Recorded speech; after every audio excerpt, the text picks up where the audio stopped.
গরম খারাপ গেছে জানো না। তারপরে খুব গরম খারাপ গেছে আজকে। গতকাল এই সন্ধ্যার পর থেকে মানে রাতে শুয়েওছি, তারও আগে থেকে ধরতে পারলাম হাঁচি কাশি গা কেমন করছে। একবার ফ্যান চালাই, একবার ফ্যান বন্ধ করে দিচ্ছি, মশারি টাঙিয়ে নিচ্ছি, ফ্যান চালালেও ফ্যানটাকে সরিয়ে অন্যদিকে করে নিচ্ছি। বুঝেছো, আমি তো স্ট্যান্ড ফ্যানের সামনে থাকি, মানে সিলিংটা সারাচ্ছি না, তো অন্যদিকে করে নিচ্ছি। তো তারপর মশারি কাটিয়েছি, অন্যদিকে করে নিচ্ছি যাতে মশাটা না কামড়ায়। তারপরে আবার গায়ের মধ্যে চাদর দিচ্ছি, আবার খুলে ফেলছি চাদর। মানে কেমন লাগছে, মানে এদিকে ভাবসা লাগছে, এদিকে চাদর দিলেও ভালো লাগছে না, এদিকে আবার চাদর ছাড়াও থাকতে পারছি না। মানে একটা চিরবিরে ঠান্ডা বলে না, মানে ফ্যাচ ফ্যাচে ঠান্ডা, সেরকম লাগছিল। এটাকেই বোধহয় ঠান্ডা গরম বলা হয়, মানে ভালো লাগছিল না। তারপরে তো রাত থেকে হাঁচি কাশি শুরু হলো, কান ব্যথা, মানে কান চুলকানি, সেই খিদে পায় না, ভাত খেতে ইচ্ছা করছে না, কি অবস্থা হয়েছে, মানে একেবারে ঠান্ডা গরম রিসিভ। তার মধ্যে কয়েকজনের ব্লগ দেখেছিলাম অনেক আগেই, তাদের প্রচণ্ড ভাইরাল ফিভার হয়েছে। ভাইরাল ফিভারের কি এই গরম ওয়েদারে, এই মানে ওদের হচ্ছে গরমকালে কাঁথা মুড়ি দিয়ে মানে রীতিমতো ঠকঠক করে কাটছে এমন। মানে কেউ কান্নাকাটি শুরু করছে, বলছে যে জ্বর হয়, কিন্তু শরীরে এত কষ্ট হচ্ছে। আর একজনের থেকে একজন হচ্ছে, একজনের থেকে একজন হচ্ছে, একজনের থেকে একজন হচ্ছে, এমন জ্বর জারি হয়েছে, বুঝেছো। কয়েকজনের গিয়ে দেখছিলাম, মানে কালকেই না অন্যদিনও দেখেছি, এত জ্বর হয়েছে। বলছে যে গায়ের মধ্যে মানে কাঁথা দিয়ে, মানে যেটা দেয় ব্ল্যাঙ্কেট দিয়ে রীতিমতো কাঁপছে এই কত ডিগ্রি গরমে, ভাবতে পারছো।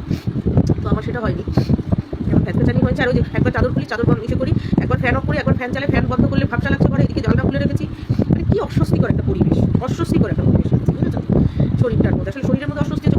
গরমে ভালো লাগবে না, ঠান্ডায় ভালো লাগবে, কি মানে কত ডিগ্রিতে যে ভালো লাগবে আমি বলতে পারছি, আমার এরকম লাগছে। তারপরে কানের মধ্যে কাঠি দিয়ে চুলকাচ্ছি, মানে অ্যালার্জেটিক তো, চুলকালে ব্যথা করছে, মানে কাঠির খোঁচা না, ব্যথাও করছে, এদিকে চুলকাচ্ছে। তারপরে রাত্রেবেলা কি খেয়েছি, হরলিক্স খেয়ে শুয়েছি। হরলিক্সটা গলায় দিচ্ছি, একটু ভালো লাগছে। বিস্কুট হরলিক্স খেয়ে শুয়েছি। মাঝ রাতে কি খিদেই নিশ্চয়ই, তাহলে এত শরীর দুর্বল লাগছিল কেন, খিদেতেই হবে। 2-3টে বিস্কুট খেয়েছি, যে গুডলি বিস্কুটগুলো থাকে না, সেটা মনে হচ্ছে চানাচুর খাই, এগুলি। কিন্তু একটু ভাত মাছ এসব যে খাবো, মানুষ তো ব্যাগ করেও খায়, হ্যাঁ, একটু ইচ্ছা করছে না এমন অবস্থা। তাহলে তো গরম ভাতও মানুষ খায়। আর কি মুশকিলটা আমার জানো তো, আমি তো রুটি খেতে পারি না, রুটিটা তো আমার সহ্য হয় না। নাহলে গরম গরম রুটি, আলু ভাজা, এই যখন জর্জারিতে দেখবে রুটি ঝাল একটু আলু ভাজা কালো জিরে দিয়ে করলে, এটা ভীষণ ভালো লাগে খেতে। বা শুকনো আলুর তরকারি, শুকনো হতে হবে, মানে গোলা ফালা সেই সময় একটু রিচ করে, মানে একটু ঝালটা দিয়ে, ওটা একটু ভালো লাগে। কান গলাগুলো চুলকায় তো, সেটাতে একটু আরাম পাবে। অন্যদিন ঘুম না আসলে হতেই পারে, এখন মানুষের রাতে ঘুম হয় না, হতেই পারে, টেনশনে না। দেখা যাচ্ছে সারাদিন সে ঘুমাচ্ছে। এখন তো কাজ বাজ ওরকম নেই মানুষের, যে দিনেই কাজ রাতে ঘুম। এখন দেখা যাচ্ছে যে কম্পিউটারে কাজ করে, বা যে মানে কম্পিউটার রিলেটেড কাজ করে, ইনফরমেশন টেকনোলজির এইসবের কাজ করে, তাকে দেখা যাচ্ছে সে তার আমেরিকা জেগে রয়েছে। ভারত আর আমেরিকার মধ্যে তো 24 ঘন্টার হেরফের। ভারতে যখন রাত্রি, আমেরিকা তখন দিন। তো আমেরিকার সাথে তার যোগাযোগ চলছে, তো তখন তার মানে সে রাতে কাজ করছে। এখন তার রাত দিন বলে কোনো ফারাক নেই। আবার দেখা যাচ্ছে আমেরিকা যখন রাত, ইন্ডিয়াতে দিন, ইন্ডিয়ার সাথে তখন কাজ চলছে, বুঝেছো। সুতরাং এখন রাত দিন বলে কিন্তু কোনো কাজ নেই।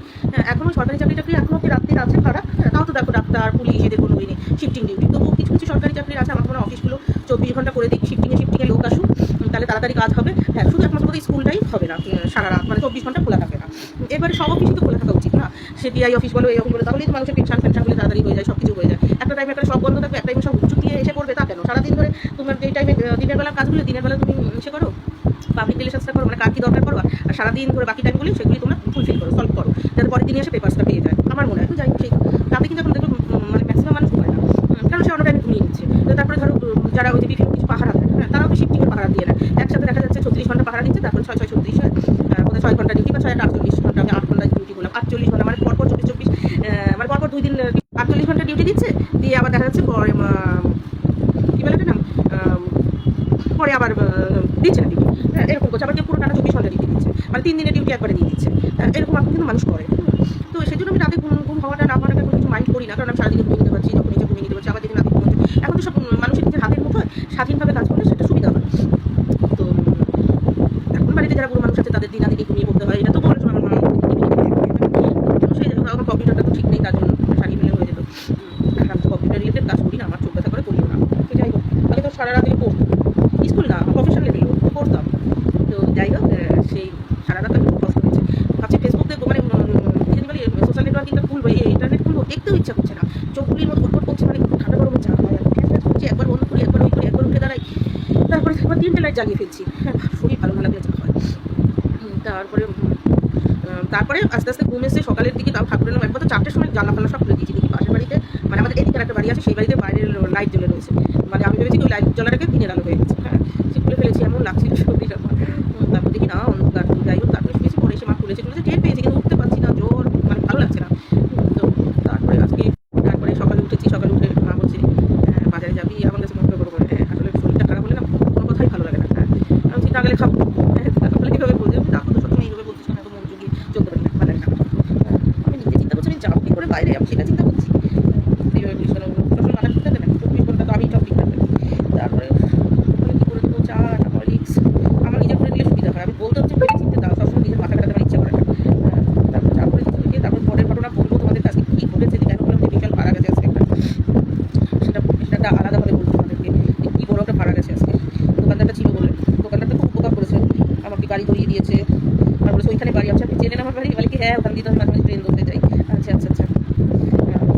আমিও জানি, মানে দেখি তোকে বাইরে দাঁড়ানো, ও আচ্ছা আচ্ছা ঠিক আছে। একবার বলেছিল যে ঘ্যাটকুলের পাতা, যে হ্যাঁ হ্যাঁ যদি থাকে আপনি আসবেন নিয়ে নেবেন। হ্যাঁ আমি তো তুলতে যাইও না, আমি খাইও না, কারণ আমার প্রচণ্ড অ্যালার্জি করছিল খাওয়া খালু ঘ্যাটকুলের পাতা। খারকোল পাতা নাকি বলে না, অনেকে ঘ্যাটকুল বলে, নাকি খারকোল বলে, আবার অনেকে বলে ঘ্যাটকুল আর খারকোলের মধ্যে নাকি অনেক ফারাক আছে। তো যাই হোক আমরা এটাকে খারকোল বলি, হ্যাঁ মানে খারকোলের পাতা। তো খারকোলের ফারাকটা আমি বুঝতে পারবো না, আমরা এটাকে খারকোল বলি। তো বলছি যে খারকোলের পাতা বিজ্ঞাপন দিচ্ছে সবাই, আমি চিনি নি কেমন দামি। তো যাই হোক আমি চিনি এনেছি, এখন তো বর্ষা হয়েছে আরও কিছু হয়েছে। তো তারপর ওনারা বললো কচু, ছোটো ছোটো কচু পাতা, আমি এসব জানি না, ছোটো ছোটো কচু পাতাতে নাকি আমরা পাতুরি জানি হচ্ছে কলা পাতা দিয়ে, ছোটো ছোটো কচু পাতা দিয়ে নাকি কত কিছু করা হয় রান্না, মানে পাতুরির মতো, মানে কচু পাতার ভিতরে কোনো একটা কিছু দিয়ে সে কচু পাতাটাকে মোচড় দিয়ে আটকে, মানে ওটার উপরে র্যাপিং করে তারপরে ওই করা হয়। আমরা তাই বলি হ্যাঁ, তার মানে কি ও দোকানদারেরা বলছিল, নিশ্চয়ই হয়েছে কচু পাতা, দেখতে হবে। বড় কচু পাতা দেখেছি, এবার তার তলায় নিচে ছোটো ছোটো হয়েছে, বলে হ্যাঁ ছোটো থেকে ওগুলি বড় হয়। যদি যাবেন নিয়ে আসবেন, মানুষ যদি খেতে চাই দেশি খাবার, আমি খুব ভালোবাসি, যত পারো স্বদেশি জিনিস খাও। এই দেশি হার্টস মানে যেই জিওগ্রাফির যেটা, যেই ভূগোলের যেটা, তুমি যদি এখন এখানে বসে খাবার খাবো যে আমি কোরিয়ান খাবার খাবো, ওইটা খেয়ে আমার শরীর ভালো থাকবে, এটা পুরো ভুল কথা। যেই জিওগ্রাফির যেই খাবার, তাতেই যেই ভূতকের যেই খাবার, যেই আবহাওয়ার যেই খাবার, সেটা খেলেই তোমার শরীর ভালো থাকবে। আমি আরব থেকে আরবের খাবার দেখেছি, ওই ধর্ম আমার, তার জন্য আমি যদি এখন ইন্ডিয়ায় বসে এই খাবারটা খাই, হ্যাঁ সেই ধরনের খাবার তোমাকে বুঝতে হবে আরবিয়ানরা কীভাবে খায়, কেমন কয়টুকুনি খায়, তার সাথে আগে পরে তারা কীভাবে খায়, তার সাথে তাদের জীবনযাত্রাটা কীরকম, তার জন্য তারা সেটা খায়। প্লাস তাদের বডি লম্বা চওড়া, সেটা কীভাবে ডাইজেশন হয়, ওদের হেরিডিটিটা অন্যরকম, ওরা হচ্ছে পিওর আর্য। তুমি যদি এখান থেকে নিয়ে গিয়েছো আর সব বিফ খাও, তোমার এটা হচ্ছে গরম ওয়েদার, স্যাঁতস্যাঁতে ওয়েদার। ওদের গরম আর আমাদের গরমের মধ্যে ফারাক আছে, আমাদের গরমের মধ্যে হচ্ছে জলীয় বাষ্প বেশি, মানে হিউমিডিটিটা বেশি, যেটাকে বলা হয় স্যাঁতস্যাঁতে ব্যাপারটা, আর্দ্রতা।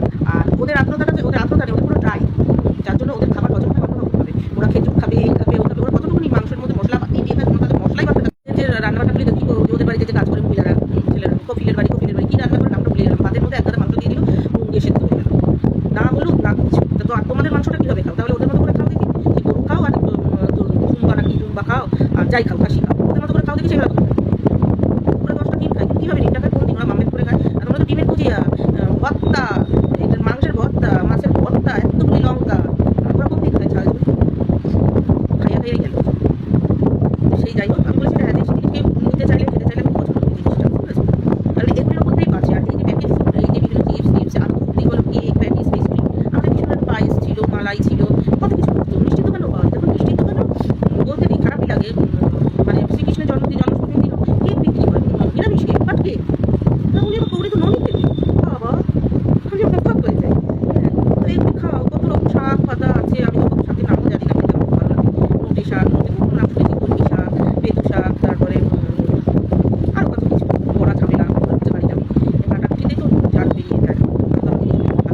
আর গ্যাসের ব্যাপারটা একটু অন্যরকম হয়ে যায়, মানে সাবস্টিটিউট জিনিস যদি এসে যায় গ্যাসটা, সে মানে শুধু গ্যাসের উপর নির্ভর না, কারণ গ্যাস মানেই তো যত খরচ করবে তত প্রাকৃতিক সম্পদ নষ্ট। যেই প্রাকৃতিক সম্পদ কোনোদিন নষ্ট হয় না, সেটা হেলাই নষ্ট হচ্ছে, ওটাকে যদি আমরা কাজে লাগাতে পারি, যেমন সৌরশক্তি, বায়ু শক্তি, ওটা তো ফুরায় না, ওটা তো রোদই হচ্ছে, হ্যাঁ ওটা তো মাটি ঘুরে আস্তে আস্তে তুলতে হয়, সেসব তো না যে ফুরিয়ে যাবে, যতদিন সূর্য আছে ততদিন উঠেই থাকবে। তো আমি বলি যে যেটা মানে কঠিন, সেটার বন্দোবস্ত সবার বাড়ি বাড়ি করছে, সেটার বন্দোবস্ত বাড়ি বাড়ি করে দাও, সেই রান্না বান্নায় বলো, লাইট ফ্যান চালানোতে বলো করো। তারপরে হাতের কাজ রিজার্ভ হিসাবে, যেমন মানুষের ইনভার্টার রাখে, পাওয়ার ব্যাকআপ হিসাবে, যেটা আমাদের যে তাপ বিদ্যুৎ থেকে যেটা তৈরি হয়, তাপ শক্তি থেকে তৈরি হচ্ছে, যেটা জন্য আমাদের কলা তেল বলো, কয়লা বলো, ওগুলি নষ্ট হয়ে যাচ্ছে, মানে পুড়িয়ে যায়, সেটা হচ্ছে পাওয়ার ব্যাকআপের জন্য, মানে রিজার্ভ। যখন আমার এটা খারাপ হয়ে গেছে বা আমার ওটাতে কারেন্ট অফ হয়ে থাকছে 3 দিন, বা কোনো কারণে বসত বর্ষা বা ঠেনা বসত, তখন তোমরা ওটা দিয়ে যাও। 24টা ঘন্টা 365 দিনে যদি তাপ বিদ্যুৎ দিয়ে চলো, তাহলে কয়লা কথাটা শেষ হবে। হ্যাঁ আর ওগুলি শেষ হবে, মাটি করে আরও তোলে, মাটি তলায় গিয়ে আরও তোমার প্লেট নষ্ট হবে, আরও বেশি এই হচ্ছে। আর যেখানে তোমার হাওয়া বাতাস দিয়ে হয়ে যাচ্ছে সেগুলিকে কাজে লাগাও, সৌরশক্তিকে কাজে লাগাও, আরও কী কী আছে, মানে বিদ্যুৎ শক্তিকে কাজে লাগাও, সেগুলি এই যে বৃষ্টির জলটা করে রাখো, এই আর কি। তো চাষবাসের জন্য আমি চারের জন্য বলছি, কারণ এখন বৃষ্টির জল প্রচুর পলিউশন, চার করা উচিত না, আগে কাগজ ছিল, বৃষ্টিতে চার করে কাগজ ছিল, তারা এই জন্য চার করে ফসল করে যায়। পলিউশন হচ্ছে না, কাটা তেল হেনা দিয়ে খাটা খাটা করে গাড়ি চলছে। সেদিনকেই তো টোটো করে আসি, টোটো কাকুটা কি বোকা দিল, সামনে একটা ভ্যান গেল, ওই যে মোটর ভ্যানের মতো আলো ধোয়া ছাড়তে ছাড়তে একেবারে মানে কাশি দেওয়া শুরু করে দিয়েছি আমরা, মানে কোনো ব্যাপার না, ভ্যানটা যে যাচ্ছে ভ্যানটার পাশ দিয়ে মনে হচ্ছে কি কেউ কিছুটা রান্না করেছে, কাঁকড়া টাকড়া, সেটা কালো ধোয়াটা করেছে। দেখো কি চিৎকার করে টোটো কাকুটা কি জানি বুঝেছো, এই তো অবস্থা। তো কী হয়েছে আজকে বলবো পরে, সেটা একটা আলাদা ভিডিও করে বলবো, যে কী শরীর খারাপ করেছিল আমার, মানে কি খারাপটা গেছিল আমার। আর তারপরে ওই কাকুটা দাদাটা বলছে যে পাতা তুলতে, হ্যাঁ হ্যাঁ দিয়ে দেবো, আর দিয়ে দেবো, নিয়ে যাবো, দিয়ে দেবো। তারপরে ও খারকোলের কথা বলছে, আমি আবার বলছি হচ্ছে কী পাতা যাবে, যে শুক্তোর মধ্যে খায়, কি সুন্দর, হাত পা ঠান্ডা হয়, এবার পেলামই না পাতা, ওই পাতা আছে, কালী পাতা হয়, তুমিও কালী পাতার বড়া খেতে পারো, ভালো তো বড়াটা আমি খেতেই পারি না। ওই যে আমি গমের জিনিস খেতে পারি না, মানে সেই গম বা বেসন দিয়ে ভাজবে, ওগুলো তুমি খেতে পারি না, নাহলে তো একটুখানি কালী পাতার বড়া, কুড়িয়ারি পাতার বড়া আমার সুপার আর 2 কিছু লাগবে না। না এখানে শুধু মুখ দেখা যাচ্ছে। না না না যাবো না। না তুই বনিয়া, হ্যাঁ এইটুকুনি দেখা যাচ্ছে। বনিয়ালি পাতার বড়া আর কারি পাতার বড়া একটুখানি রসুনের কুচি দিলে আমার খুব ভালো লাগে। কারণ বনিয়ালি পাতাতে রসুনের কুচিও দিতে লাগে না। আবার এটার বনিয়ালি নিজস্ব একটা গন্ধ আছে, কারি পাতারও নিজস্ব একটা গন্ধ আছে। তো পুদিনা পাতার বড়া এখানে একটু রসুনের কুচি লাগে। আর একটা কোল পিঠাটা কি ত্রিকোণ পাতা দিয়ে শুক্তোতে দেয়। আমার অনেক হাত পা ঠান্ডা হয়, যাদের একটুখানি পিত্তি দোষ আছে, একটু রান্না করে ফেলে যাবে।